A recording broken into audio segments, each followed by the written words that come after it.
ओम नमो भगवते वासुदेवाय, गोपीजन वल्लभाय नमः। तो सुखदेव जी आगे आगे भागते हैं, व्यास जी उनके पीछे पीछे दौड़ते हैं।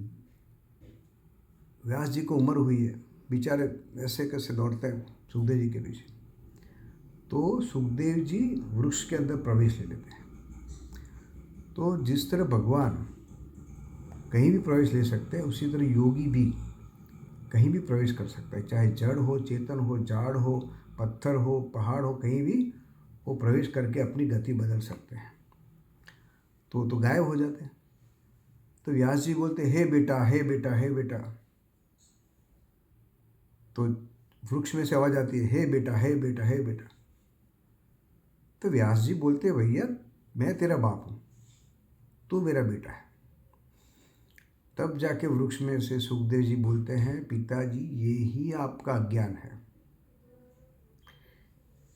कई जन्मों में आप मेरे पिता हुए, मैं आपका पिता हुआ। आपका और मेरा ऐसे चलता रहा, कई जन्म निकल गए। आपको लगता है कि मैं आपका बेटा हूँ, लेकिन ये आपका अज्ञान है।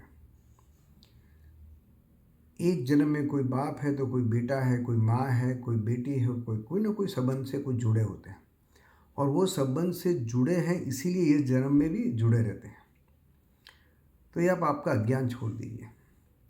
जिस तरह 100 की नोट है, 500 की नोट है, वो छपने के बाद हजारों लोगों के हाथ में घूमते घूमते अपने हाथ में आती है, फिर अपने हाथ में घूमते घूमते हजारों लोगों के पीछे जाती है, घूमती रहती है।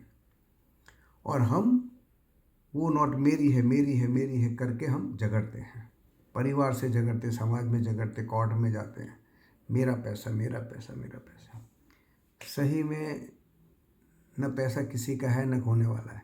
आज मेरा है, कल आपका है। उसी तरह आज आप ये जन्म में मेरे बाप है, बेटे हैं, दोस्त हैं, अगले जन्म में कौन क्या होगा मालूम है, और पिछले जन्म में कौन क्या थे वो भी मालूम है। तो ये बात सुखदेव जी व्यास जी को समझाते हैं। जय श्री कृष्ण।